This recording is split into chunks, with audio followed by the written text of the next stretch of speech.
welcome to the Maria Show. Today I'm going to be reviewing Keeper of the Lost Cities Exile, which is the second book in the series. As always, I will be starting with a brief overview of everything that happened in the book. If you want to just skip to my thoughts on the book, I'll put a timestamp for it in the comments and the description. So this story starts off, I think, a few weeks after the events of the first book. Or it could be longer, but I'm not actually sure. So yeah, it's been a little while after the first book. And it begins with Sophie, Dex, and a few others looking for Sasquatch. I actually forget what the reason was for that. Yeah, they're looking for Bigfoot, but Sophie actually comes across a long lost alicorn, which is like a rare species, like it's basically supposed to be like a Pegasus, like it's kind of a unicorn with a horn and wings, but it's called an alicorn. And they find a female one, and from what the elves know, they only have a male. So the fact that they found a female one is great, because that means they can continue the species and it won't go extinct. And Sophie has this special telepathic communication with Silvini, which is the alicorn's name. And so Sophie's tasked with the rehabilitation of the alicorn. After the events of the first book, with her getting kidnapped and tortured and having to light leap and almost fade it, Sophie is having a lot of mental and physical issues. She's very traumatized with being kidnapped. She doesn't want to take any sedatives anymore, even when she can't sleep. And she begins to malfunction, and where her powers aren't really acting the way that they should. And she's not able to do what she was basically designed to do. Throughout the book, we get introduced to more world building on the whole mind break thing. In the first book, a mind break was known as something that a telepath could do, like sort of as a last resort to get information out of someone. But in this book, we learned that an elf can actually, their mind can break naturally by having a lot of guilt. And they explain that's kind of why their civilization doesn't have like a lot of crime and stuff. It's because of the guilt. Like they literally can't live with that stuff. Like it messes up their head. So fast forwarding through the book, Alden actually has his mind broken from the guilt of what happened with Prentice and Willie and all that stuff. It's been eating away at him for years, and it cracks. And Sophie figures out that she is actually supposed to have the ability to heal broken minds. So this causes her to go after the Block Swan, and for them to message her, and for her to go to them to have them fix her. And the book ends with Sophie getting fixed, Alden's mind gets healed, Silvini's wings get broken, and she's rehabilitated to be with the other alicorn. And we are again left with even more questions. So now to get into my thoughts on the book. So I really enjoyed this book. I think the first one was definitely better, but that doesn't mean that this was bad by any means. I really enjoyed it. Again, never struggled to get through a chapter. I was always very interested and had a lot of questions that kept me going throughout the series, the book. I give it really like a 4 out of 5 stars. It was really good. As always, the art is amazing. I want my books to look like this. It's so good. I really liked Silvini. She was a nice little character. I don't know that much about horses. I haven't really been around them. But my one friend, who I believe has actually worked with horses, said that they usually have a lot of like attitude and are very like stubborn. So I think they nailed that. I loved her and Silvini's relationship. And I'm very curious just to learn more about her species and stuff. I feel like Dex was a little neglected in this book. I really like Dex, and I really like Sophie and his relationship with her. Their friendship is really nice.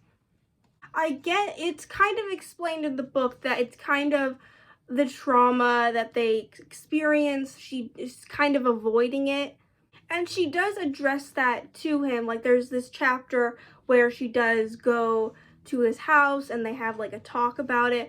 But I feel like she only ever goes to him to like either get info out of him or she needs his abilities for something. When she does go and like talks about like the kidnapping and stuff, it's more so to get information of like, oh, like what does he remember? And then when she includes him on Sophie and Keith's adventure, it's only to like unlock the gate with his abilities. So I didn't like that. They kind of did him dirty. Not that I didn't enjoy, Sophie and Keith's little team up. I did enjoy that because Keith is an interesting character to me, and I'm glad that we got to spend more time with him. I do hope that we get more Dex stuff in the next book. Also, there's so many ships in this series now. I don't know who I want her to end up to be with. There's like Fitz and Dex and Keith, and they're all pretty alright guys. I'm still like iffy on Fitz.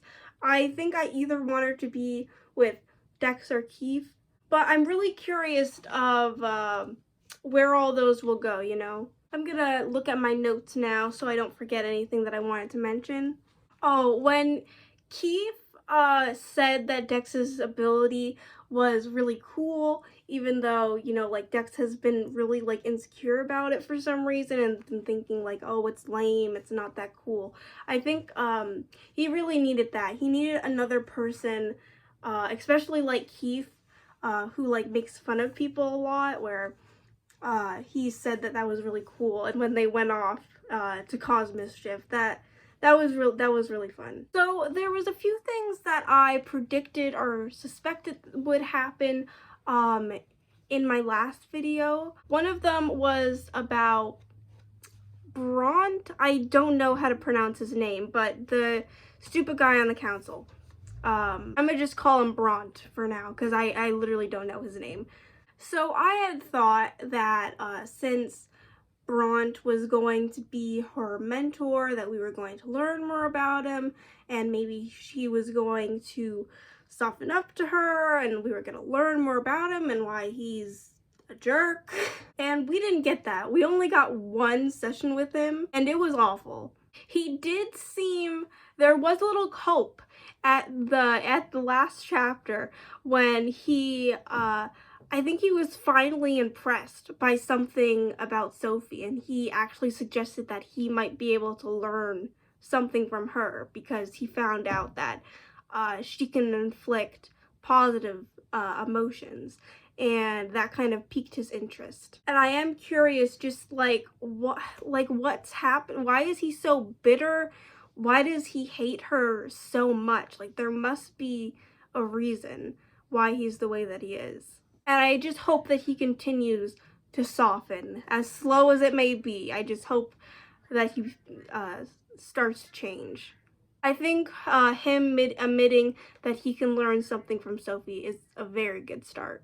Another thing that I theorized or that I wanted in this book was a conversation with Willie. And we did sort of get it at Alden's funeral, but it was a very they were not communicating, and I was just like screaming at the pages like, use your words, please.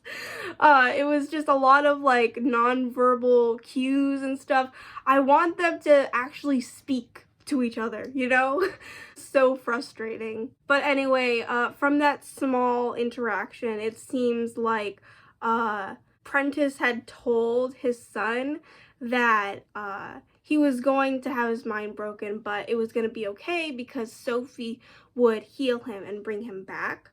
And so he's sort of like angry and confused and like, why haven't you done it yet? Like, he's told you that you would do it. So, and that will just be very interesting. I'm very interested in what will happen when she does heal his mind, and like what he will say and all of that stuff, because that's just very interesting.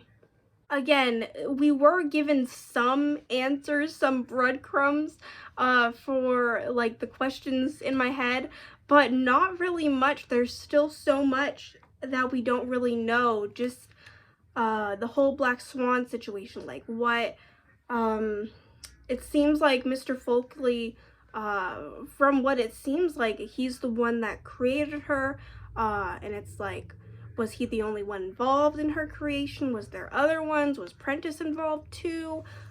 Who else? It seems like it was just Mr. Folkley and Forkley and a bunch of, was it gnomes or was it I forget what it was, goblins? I don't know, but yeah. And also I'm curious with Jolie, you know, and what happened with that, the fire, why did that happen? What did that note actually mean? Who set the fire? Like all these questions. I also theorized that Jolie may have been a part of the Black Swan. So maybe that has something to do with it. Oh, and also the kidnappers, like what is their deal, you know? Just like who are they? What's their goal? There's just like still so many of those questions. Um, and so I'm really curious to start the next book in the series and see what happens. So I think that's all of my thoughts on the book. If you've read this, please let me know down in the comment section what you thought, your theories, all of that stuff. Go check out my review of the first book. Like this video if you enjoyed it. And I guess that's it. Bye guys.